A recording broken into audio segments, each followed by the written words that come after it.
Assalamualaikum warahmatullahi wabarakatuh.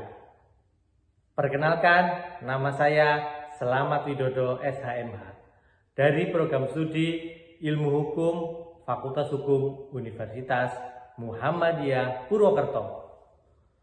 Pada kesempatan ini, izinkan saya untuk menyampaikan materi kuliah dari mata kuliah yang saya ampu, yaitu Hukum Perbankan dan Pembiayaan sebagai bagian dari Tridharma Perguruan Tinggi dari unsur pengajaran sebagai salah satu syarat dalam penilaian sertifikasi dosen gelombang 2 tahun 2023. Mata kuliah yang diajarkan menggunakan prinsip DIA, yaitu Delivery, Interaction, dan Assessment, yang meliputi deskripsi mata kuliah, metode perkuliahan, kemampuan yang diharapkan, sistem pembelajaran, interaksi antara dosen dan mahasiswa, hingga sampai pada penilaian yang digunakan dalam mata kuliah tersebut. Mata kuliah ini merupakan mata kuliah wajib yang harus ditempuh oleh mahasiswa Fakultas Hukum Universitas Muhammadiyah Purwokerto. Adapun perkuliahan dilaksanakan kurang lebih sebanyak 16 kali pertemuan dengan rincian 14 kali tatap muka, 1 kali ujian tengah semester, dan 1 kali ujian akhir semester. Kemampuan yang diharapkan setelah mahasiswa menempuh mata kuliah ini, mahasiswa diharapkan mampu mengetahui dan memahami mengenai sejarah perbankan di Indonesia, sumber hukum perbankan di Indonesia, prinsip-prinsip perbankan, prinsip-prinsip perkreditan, jenis usaha perbankan, perizinan, sampai pada akhir mata kuliah nanti, mahasiswa mampu membuat perjanjian kredit dan menganalisis perjanjian kredit berdasarkan pada peraturan perundang-undangan yang ada. Mata kuliah ini merupakan mata kuliah keahlian yang wajib ditempuh oleh mahasiswa Fakultas Hukum Universitas Muhammadiyah Purwokerto di semester 3 untuk dapat memberikan keterampilan dan keahlian bagi mahasiswa Fakultas Hukum Universitas Muhammadiyah Purwokerto di bidang perbankan. Untuk metode pembelajaran yang dilakukan yaitu mengkombinasikan antara case method dan project based learning. Case method digunakan agar mahasiswa mampu memahami dan menganalisis permasalahan-permasalahan yang dihadapi dalam kasus yang ada, kemudian mampu mengimplementasikan dalam kehidupan sehari-hari. Sedangkan project based learning dilakukan agar mahasiswa lebih mendalami teori yang sudah diberikan di dalam kelas. Kemudian diberikan suatu penugasan atau proyek tertentu yang berhubungan dengan materi perkuliahan tersebut. Adapun prinsip delivery, interaction, dan assessment yang dilakukan dalam proses perkuliahan adalah sebagai berikut. Untuk delivery, yaitu menyampaikan materi yang diberikan dari dosen kepada mahasiswa dilakukan secara langsung dalam ruang kelas melalui perkuliahan tatap muka. Selain itu, materi juga diberikan kepada mahasiswa melalui Learning Management System dan on-class Universitas Muhammadiyah Purwokerto. Materi yang diberikan meliputi teori dan kasus yang harus diselesaikan mahasiswa terkait dengan persoalan perbankan di Indonesia, seperti misalnya pencegahan terhadap fraud di perbankan, sehingga mahasiswa memiliki kemampuan dan keahlian memecahkan masalah atau problem solving dalam kehidupan sehari-hari. Dengan hasil yang diharapkan sesuai dengan rencana pembelajaran yang telah disusun. Selanjutnya, untuk aspek interaction, yaitu interaksi yang terjadi antara dosen dan mahasiswa yang ada di dalam kelas. Saat dosen selesai menyampaikan materi, maka dosen memberikan kesempatan untuk bertanya kepada mahasiswa guna mendalami materi yang telah dibahas ataupun lebih mendalami materi kuliah secara komprehensif. Dosen juga membuka forum diskusi di dalam kelas, sehingga tidak hanya interaksi yang terjadi antara dosen dengan mahasiswa, tetapi juga mahasiswa dengan mahasiswa. Termasuk memberikan kesempatan diskusi di luar kelas kepada mahasiswa. Aspek selanjutnya adalah aspek penilaian. Penilaian dilakukan oleh dosen kepada mahasiswa meliputi beberapa komponen sebagaimana telah disampaikan di awal kuliah pada saat kontrak pembelajaran, yaitu komponen penugasan, komponen unjuk kerja, komponen ujian tengah semester, dan komponen ujian akhir semester. Yang masing-masing komponen tersebut memiliki bobot tersendiri. Untuk komponen penugasan memiliki bobot sebanyak 20%, sedangkan komponen unjuk kerja memiliki bobot prosentase 30%. Komponen ujian tengah semester dan komponen ujian akhir semester memiliki bobot masing-masing 25%. Besarnya bobot penilaian ini sudah disampaikan di awal perkuliahan pada saat kontrak pembelajaran, dengan tujuan agar mahasiswa mengetahui dan mempersiapkan untuk mencapai nilai yang maksimal.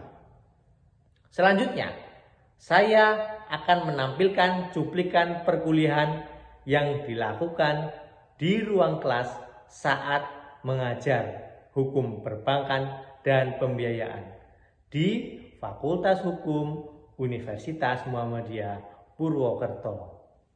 Assalamualaikum warahmatullahi wabarakatuh. Waalaikumsalam warahmatullahi wabarakatuh. Baik, kita awali perkuliahan pada pagi hari ini dengan membaca basmalah bersama-sama. Bismillahirrahmanirrahim.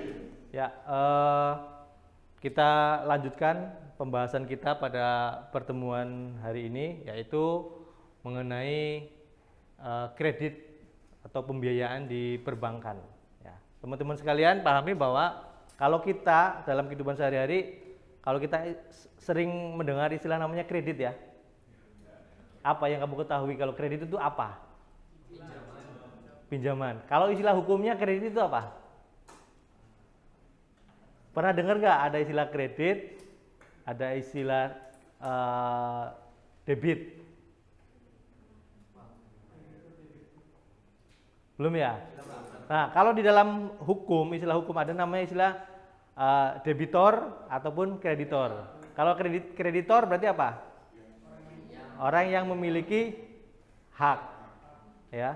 Kalau debitor orang yang memiliki kewajiban. Nah, di dalam pengertian kredit hukum perbankan itu, ini ada di Undang-Undang Nomor 10 tahun 1098 menyebutkan bahwa kredit sebagai penyediaan uang atau tagihan yang dapat dibersamakan dengan itu berdasarkan persetujuan atau kesepakatan pinjam meminjam. Ya, jadi ada di situ kesepakatan pinjam meminjam. Artinya tunduk pada hukum perjanjian, ya kan? Terus kesepakatan ini antara bank dengan pihak lain atau yang disebut dengan nasabah, yang mana pihak peminjam melunasi utangnya setelah jangka waktu tertentu. Nah, jadi dari pengertian kredit ini, masing-masing antara bank dengan nasabah memiliki hak dan kewajiban. Ini tunduknya pada hukum perjanjian. Apakah ya setiap orang yang datang ke bank ingin mengajukan pinjaman itu bisa disetujui atau langsung diberi sama bank?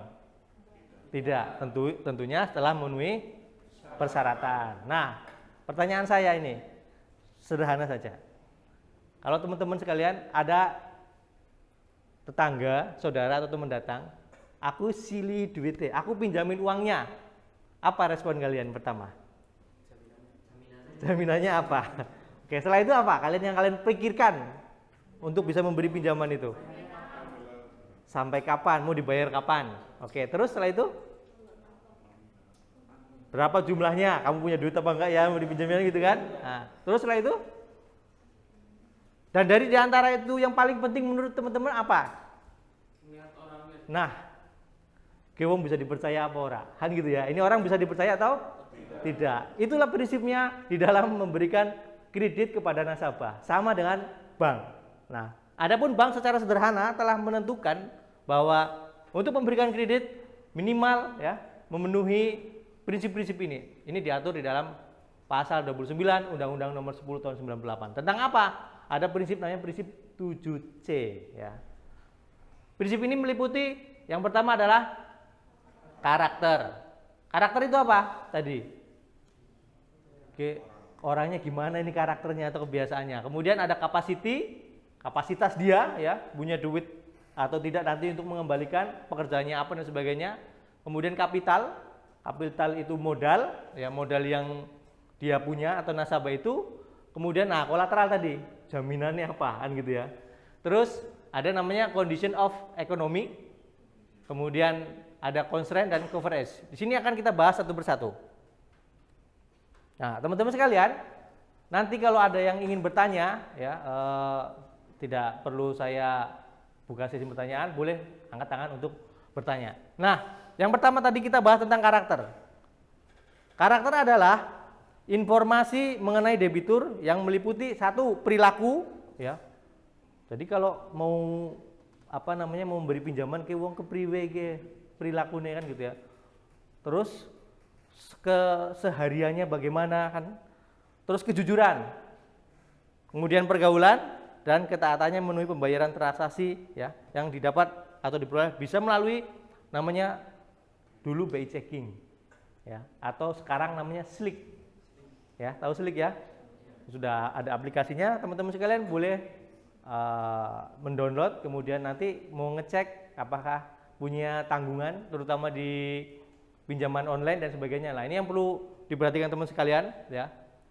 Kalau mau pinjam online, hati-hati, ya. Dalam arti bahwa kalau nama kita tercatat di sistem pinjaman online itu kita ngemplang istilahnya ya, di dalam istilah kreditnya macet atau kolektibilitasnya 5, maka itu kita sudah di blacklist untuk menggunakan jasa keuangan apapun itu. Nah, ini capital and condition of economy ya. Jadi kalau orang tidak punya apa-apa juga, mohon maaf nih, katakanlah dia mengalami kepailitan atau bangkrut ya karena usahanya hancur misalkan era pandemi, banyak yang disita atau dilelang dan seterusnya. Nah, ini sudah tidak punya apa-apa, dia mau ngajuin lagi. Nah, ini kira-kira banknya berani nggak memberikan pinjaman kepada nasabah yang kekayaannya sudah katakanlah sudah sangat terbatas sekali kan gitu ya. Ini juga menjadi pertimbangan. Kemudian kondisi ekonominya. Pertama adalah melihat dari kondisi di dalam negeri maupun luar negeri. Pak, saya pinjam uang mau buat usaha toko jual beli online, kosmetik misalkan.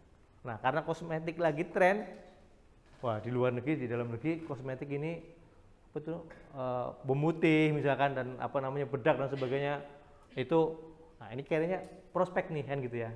Nah ini kolateral.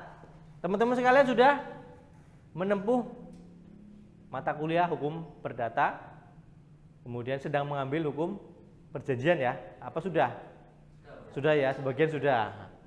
Nah, salah satu di dalam hukum perjanjian itu adalah subnya lagi adalah hukum jaminan. Ya, kalau jaminan kalau nggak salah semester 5 ya. Nah, setiap orang yang akan mengajukan pinjaman ke bank, ya, itu salah satu menjadi dasar juga adalah apakah ada jaminannya atau tidak. Kenapa demikian? Karena kalau seandainya nanti nasabahnya macet, maka jaminan inilah yang akan dilelang atau dijual supaya untuk memenuhi kredit yang akan dilunasi tadi ya. Jadi, nah kemudian ada kriteria atau ketentuan pemberian kredit berdasarkan pada jaminan, bahwa jaminan itu harus merupakan benar-benar memiliki namanya nilai likuiditas. Ya. Jadi jaminannya bisa segera dijual atau diuangkan. Contohnya apa kira-kira yang cepat penjualannya? Emas, ya emas itu bisa. Terus kendaraan ya, sepeda motor mungkin ya, atau mobil dan sebagainya. Terus apa lagi yang bisa cepat dijual atau kalaupun agak lama tapi harganya naik mahal?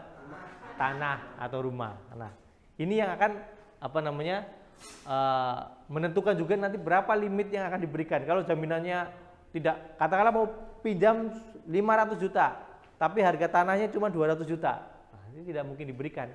Maka salah satunya tanah itu harus lebih tinggi dari kredit yang diajukan, yang diambil. Karena apa tadi? Kalau tanahnya dijual cuma laku 300 juta masih kurang 200 dong, kan gitu ya. Nah, maka tanah itu harus ada syaratnya, ketentuan di peraturan Bank Indonesia itu minimal memenuhi likuiditas yaitu 70% nilai pasarnya. Jadi kalau nilai tanahnya 100 juta, maka pinjamannya boleh maksimal 70 juta. Supaya apa? Kalau misalnya dijual 70 juta cepat, ya nanti yang pembayaran itu untuk melunasi yang 70 juta hutangnya. Kalau misalkan lebih dari itu, tanahnya dijual 100 juta, lama sekali lakunya. Sementara bunga bank itu kan terus berjalan, walaupun macet, hari ini tidak dibayar, dia akan terus berjalan argonya kan gitu ya, sehingga menyebabkan terus bertambah. Nah, ketika sampai pelunasan nanti katakan itu laku, utangnya bukan lagi 70 juta, ya kan? Sudah jadi 100 kan begitu kan. Nah, ini menjadi persoalan itu kadang-kadang kita atau masyarakat awam, aku sudah nyicil 2 tahun kan gitu ya. Kok nembek kelong atau baru berkurang saldonya jumlah kewajibannya 10 juta, utangnya 100 juta sih. Selama ini nyicil buat apa? Ternyata yang dibayar itu pertama bunganya dulu. Ya. Jadi nanti kalau pas mau melunasi atau tadi macet, pokoknya baru berkurang sangat sedikit sekali ya. Jadi itu juga menjadi momok ya bagi debitur ya ketika meminjam uang. Itu sebabnya jangka waktunya yang semakin panjang, maka bunganya juga semakin tinggi. Nggak lunas-lunas atau tadi macet, nggak dilelang, nggak laku-laku, bunganya terus berjalan. Ya, ini kolateral atau jaminan.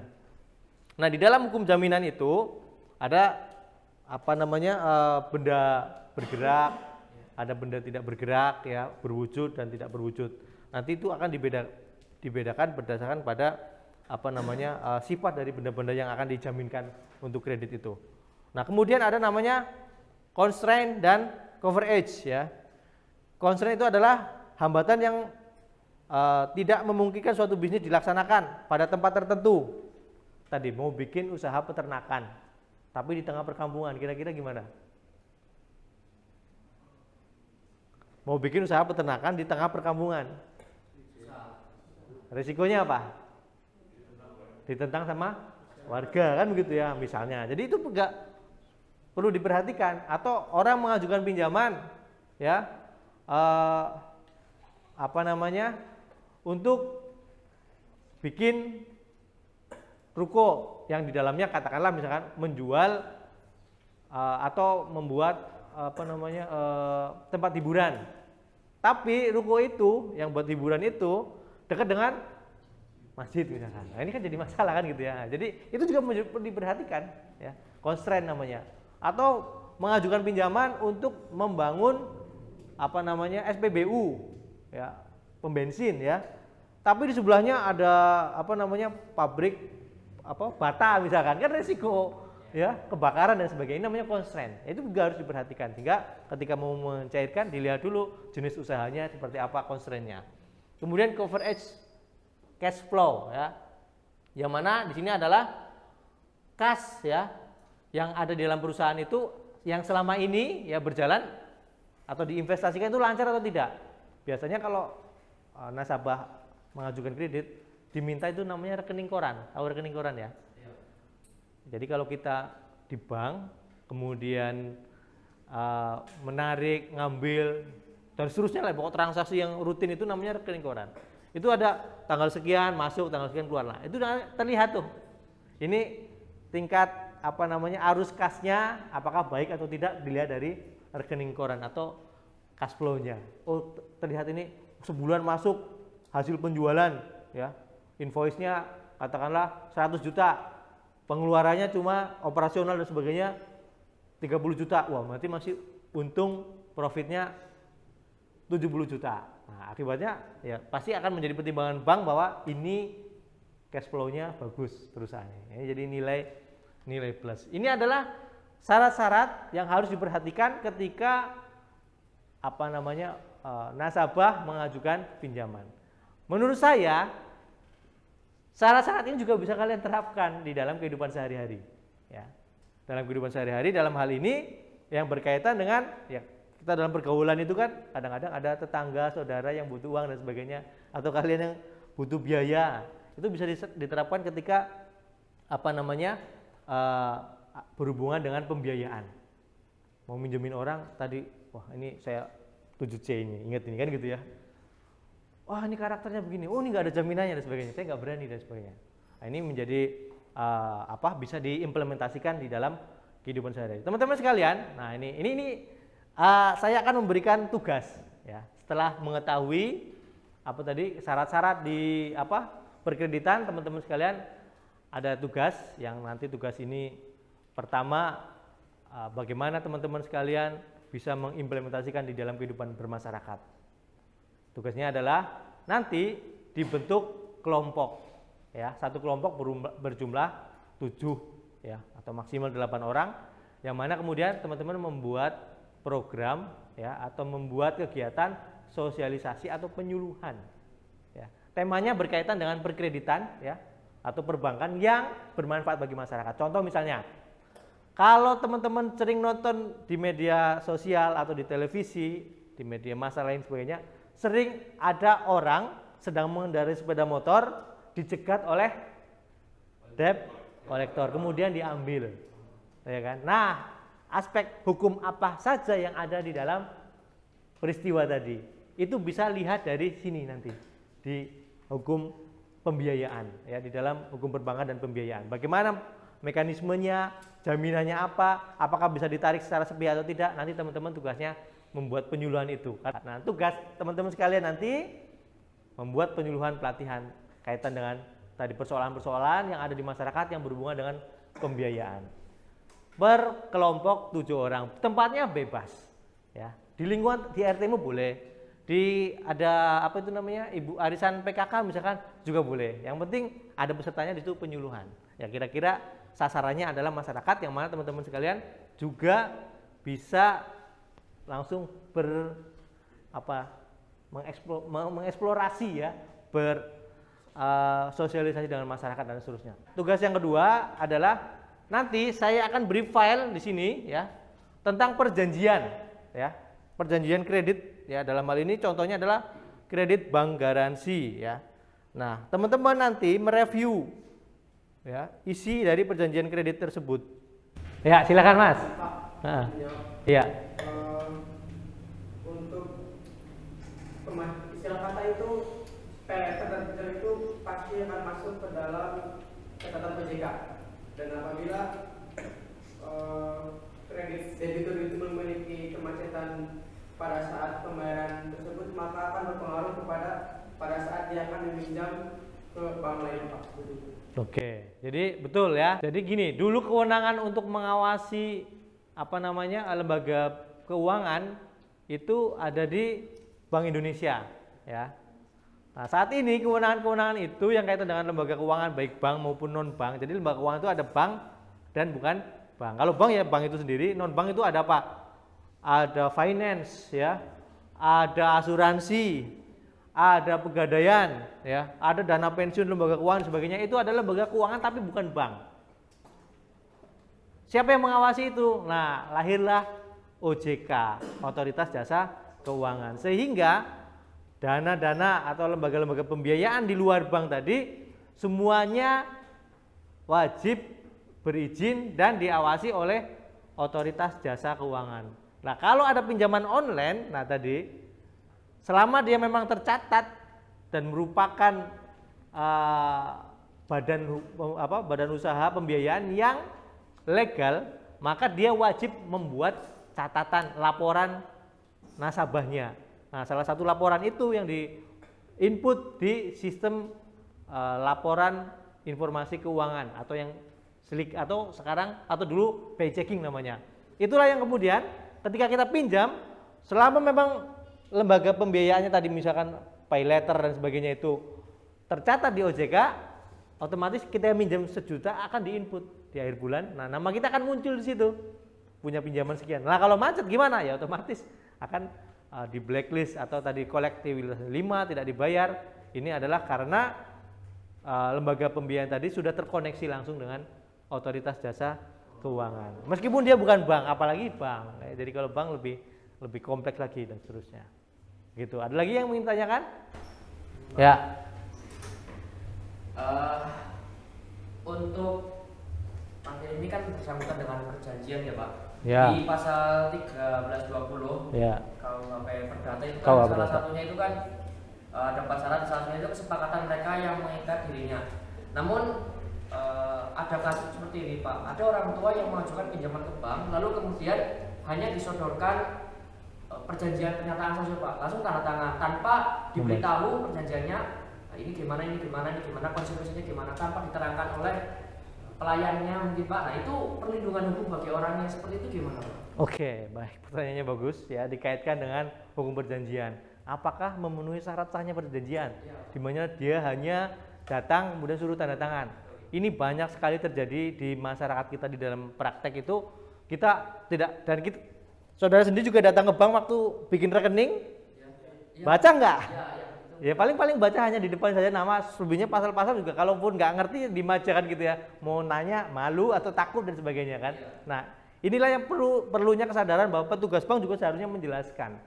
Ketika dia menyodorkan sebuah dokumen yang isinya adalah perjanjian atau pernyataan sebagai seorang nasabah, dia harus menjelaskan pasal per pasal supaya apa? Masyarakat atau nasabah tahu bahwa isinya begini, kewajibannya nanti ini.